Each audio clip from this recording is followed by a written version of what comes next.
There are stories that don't need to be long to keep you awake at night. Sometimes it's just a strange sound, a passing feeling, or something you think you saw out of the corner of your eye. In today's video, I'll be sharing real experiences, stories that seem ordinary, but leave behind an unsettling aftertaste. And who knows, maybe you've experienced something similar without even realizing it.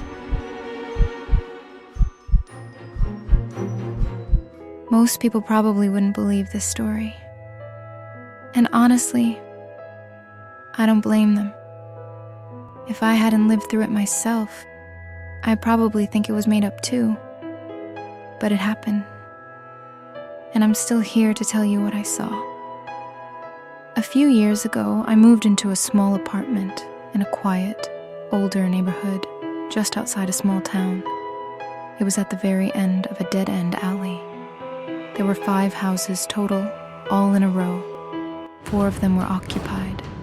The last one was not. That house always looked completely sealed off. Curtains drawn, front door shut tight. No movement, ever. It didn't look abandoned. It looked avoided. When I asked one of my neighbors about it, they just said, "No one's lived there in years." Another guy across the alley just shook his head. "We don't talk about that place." I let it go. But eventually, I started to notice something. I'm usually up pretty early. One morning around 4 a.m., I stepped outside to grab some fresh air. That's when I saw it. A faint yellow glow leaking out from behind the curtains of the last house. It wasn't bright, just a dim, sickly light. It stayed on for a few seconds. Then, it shut off. No one came out. No movement. Nothing. Just complete silence again. I stood there for a while, then went back inside, trying to tell myself it was just a motion light or a power glitch. But deep down, I knew it wasn't. The next night, I went to bed around midnight. At exactly 2:47 a.m., I woke up because I heard 3 slow knocks on my door. Knock, knock, knock.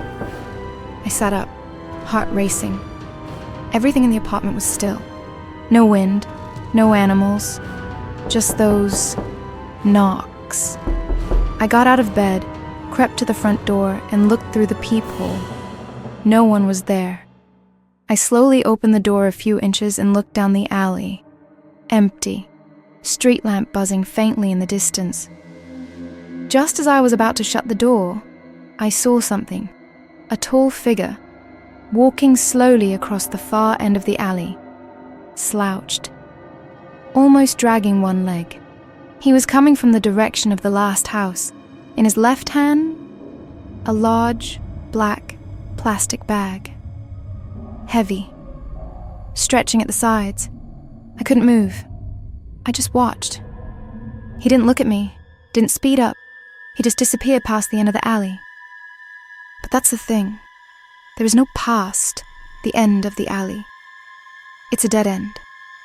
When I stepped outside to check, there was no one there. After that, I started watching the house more closely. Same pattern. Every night, sometime around 2:45 or 3 a.m., that pale yellow light would come on, just for a few minutes, then vanish again. I also started finding strange things outside my door in the mornings. Muddy footprints, small smears of dark clay-like substance. One time, a single long scratch across the bottom edge of the door. That's when I decided to set up my phone to record overnight. I placed it at the window, angled toward the alley, set it on time-lapse mode, then tried to sleep. The next morning I reviewed the footage. Everything looked normal. Until 2:47 a.m., at second 19, a shadow appeared, a tall figure, standing directly in front of my door, not approaching, not walking into frame, just standing there, perfectly still. He stood like that for 11 seconds, then turned and walked back toward the last house. I rewound it 3 times. His movements didn't look natural. They looked wrong, almost like he was hovering instead of walking. And the eyes, they reflected light like an animal, glowing, white, lifeless.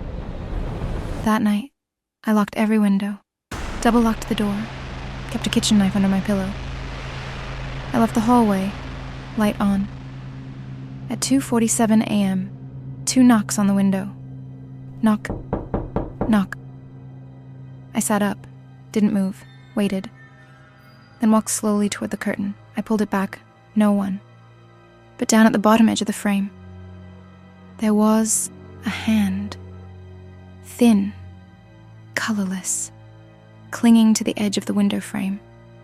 And then it was gone, pulled away, disappeared. My apartment is on the 2nd floor. There's no fire escape, no ledge, no way anyone could be standing there. Unless they weren't standing. I called the police. The dispatcher said they'd send someone. No one ever showed up. I didn't sleep again that night. The next day, I ran into the older woman who lived across the alley. I told her everything. She listened quietly, then said, "There used to be a man living in that house, alone, kept to himself. Bit of an oddball, but not dangerous. One day we just stopped seeing him." Weeks went by. Then there was a smell. She said someone called the police. They came, broke in, and found nothing. No person, no body, just a large black plastic bag sitting in the corner of the room. No explanation. Nothing ever followed up. The house was just left like that. Shut down. Sealed off. But apparently not empty. I moved out later that day. Didn't even finish packing. I left behind furniture, dishes, everything. Just drove. But before I left, I looked out the window one last time, toward the house at the end of the alley. The curtains were still closed, but I swear, someone was standing behind them, just barely visible, still, watching. It's been years. I live across the country now, different job, different state, new life, but sometimes I still wake up at 2:47 a.m. without any reason, just wide awake, frozen, like something is watching me from the hallway, not knocking, not moving, just standing there, waiting.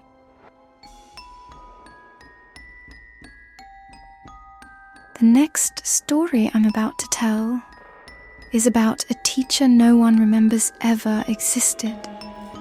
This all started on the 2nd Monday of January during my junior year. Winter break had just ended, and the sky hadn't cleared since. Every morning, the hallways were dim and damp. The kind of cold that made your fingertips go numb even before you stepped outside.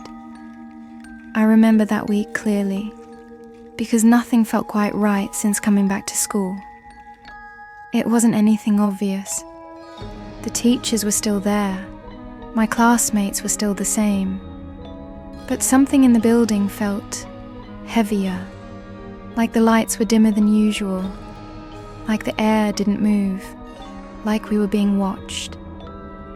That Monday, I arrived 10 minutes late. There'd been a minor car accident on the corner of 7th and Lowell. My mom had to take the back road. By the time I got to school, the first period bell had already rung.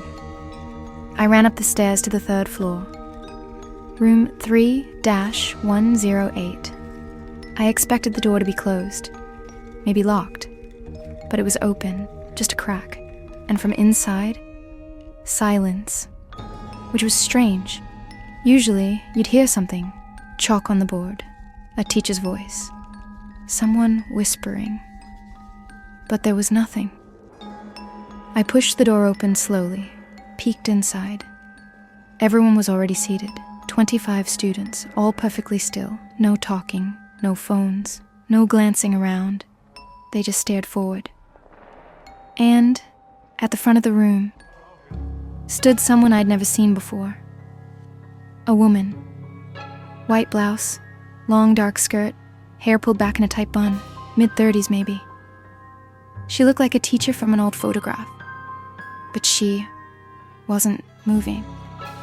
She just stood there, chalk in hand, frozen, until she turned and looked directly at me. Our eyes met, and the temperature seemed to drop 10 degrees. She didn't speak, didn't gesture, she just nodded. Once. I stepped in, walked to the back, sat down in my usual seat. No one looked at me. No one said a word. Then she began writing on the board, slow, deliberate. But what she wrote, they weren't words. They weren't even letters. Some symbols bent in ways I didn't think were possible. Some shimmered slightly. Others looked wrong. They twisted, folded, looped into themselves.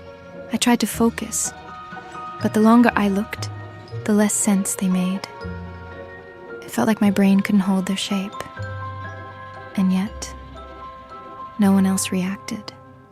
Everyone sat motionless, blank-faced, like they weren't really there.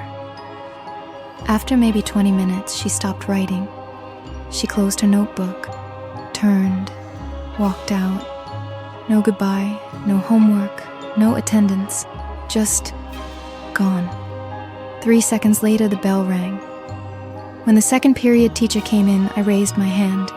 "Who was the woman before you?" He blinked. "What woman?" "The teacher.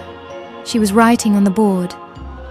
He looked confused, then looked at the board, still full of strange symbols. "Oh, that," he chuckled. "That's been there since last week. You didn't have class this morning. Your teacher's out, sick." Then he erased it. The symbols didn't smear like chalk. They dissolved. And just like that, they were gone. I looked around. No one else said a word, like none of them had seen her. But I had. I remembered her eyes, the air, the silence, and I knew. I hadn't imagined it. That lunch, I went to the library, pulled up the staff directory, room 3-108, Monday English department. 8 names came up. None of them were her. No substitute, no intern, no temp hire. I checked the admin board by the office. Monday, room 3-108. Blank. No one was assigned. After school, I asked the security guard to check the hallway footage. Mr. Dean rewound the feed. 7:57 a.m. I appear on camera. Walk toward room 3-108. Open the door, step inside. But on the footage, the door never opens. No one enters. Just empty hallway. No teacher, no students. Just me, alone. That night, I had the first dream. The room was darker, colder. She was writing on the board. I couldn't speak, couldn't move. I woke up gasping. The dreams came every night after that. Sometimes I saw the symbols etched on my desk, or fogged into the mirror. Once, they were carved into my wall. So I decided I'd record it. The next Monday, I snuck in early, placed my phone at the back. Camera facing the board. Left it recording. Then I left the room. When I watched the footage, at 8:02 the door opened on its own. No one walked in, but the air shimmered. Then the board changed. The symbols returned, line by line, like something unseen was writing. At 8:17, she appeared. Not walked in, appeared. Right in frame, her limbs looked too long, neck tilted, eyes hollow. She stared directly into the lens. And then, the screen cut to static. I rewound it, and that's when I noticed there was no reflection, no shadow, nothing to show I was ever in that room. And the file, labeled Reese 003108 unknown. I filtered the audio. Behind the static, I heard a whisper, over and over. Come back. Come back. Come back. I deleted the video. I left town the next day, didn't say goodbye, just left. I thought I was safe. For a while, the dream stopped, until last week. I got an email. No sender, no subject, just one line. Room 3-108 is open again. I went back. The school had changed, under renovation, no one around. I walked the third floor hall, where room 3-108 used to be. There was no door, just wall. But then, the wall shimmered. The door appeared. Old, wooden, worn, number 3-108. I opened it. The classroom was just as I remembered. She was there, writing. She turned, smiled, pointed to my seat. I sat down. 8:16. She picked up the chalk, began to write. The door closed behind me. They never found me. My apartment was untouched, phone still on the kitchen counter. But I was gone. If you're hearing this, don't look for room 3-108, because once you see her, she never stops watching you. And if you sit in that seat again, you'll never leave. I went to a pretty ordinary high school. Nothing special, nothing haunted, nothing weird, except for one hallway. Even now, years after I graduated, I still think about it. And I still avoid hallways that feel even slightly like it. It was on the second floor, a narrow passage that connected the math wing to the science labs. No windows, flickering lights, always colder than the rest of the building. Everyone called it the back hallway. Most students avoided it, even teachers. Not because anyone said anything bad happened there, just because it felt wrong. At first, I thought it was just me.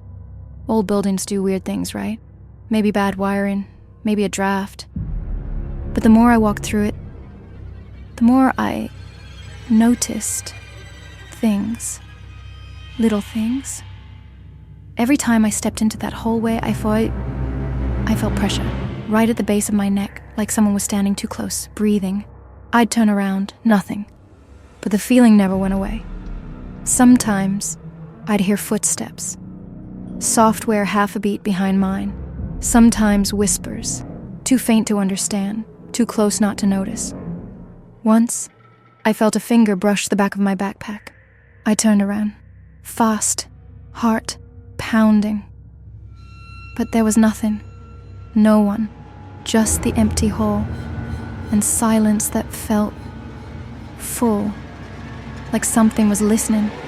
I mentioned it once to my friend Jake. He laughed, thought I was messing around, but when I told him which hallway, his face went blank. He just said, "Yeah, I stay away from that one too." Then he changed the subject. A week later, something happened. I had to stay late to make up a missed lab. By the time I packed up, everyone else had gone home. The main hallway to the exit was closed. They were waxing the floors. That left one way out. You can probably guess which. I stood there, looking down that long, dark hall, thinking about waiting. But I had a job shift that evening, and I was already late, so I went. The moment I stepped in, I felt it, stronger than before. The cold, the weight on my back, like something was clinging to me. Halfway through, the lights flickered. Then, darkness. And footsteps. Fast. Close. Too close. I turned around. Nothing. But just then, the light above me made a sharp buzz and died. I didn't wait. I ran, full sprint. No shame. I didn't stop until I was outside, breathless, shaking. After that night, I never walked through that hallway again. Not even during the day. Not even with other people. I avoided it, always. And to this day, I don't know what that was. Maybe it was all in my head, maybe not. This story might not be long. And it doesn't have any big scares, no screams, no ghosts. But I believe a lot of people have felt this feeling, that strange pressure behind you, the chill, the sense that something's there just out of view. Maybe you've walked through a hallway like mine. Maybe you're thinking of it now. Or maybe you're just now realizing you're not really alone.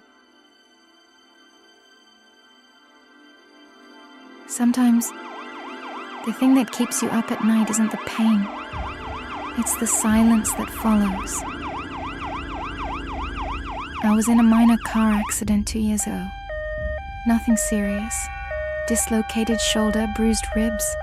Still, the hospital kept me for a few days just to be safe.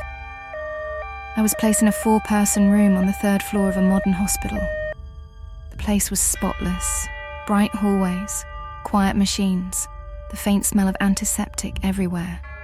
It felt clean, safe, normal. There were 3 other patients, an elderly man who mostly slept, a woman who kept to herself, and a guy about my age. His name was Dan. He broke his leg hiking. First night, Dan and I chatted a bit, joked about the food, laughed about how nurses always came in the second. We fell asleep. Everything felt normal. Until that night, around 2 a.m, I woke up needing to use the bathroom. That's when I heard it, faint. Software, somewhere in the distance, crying.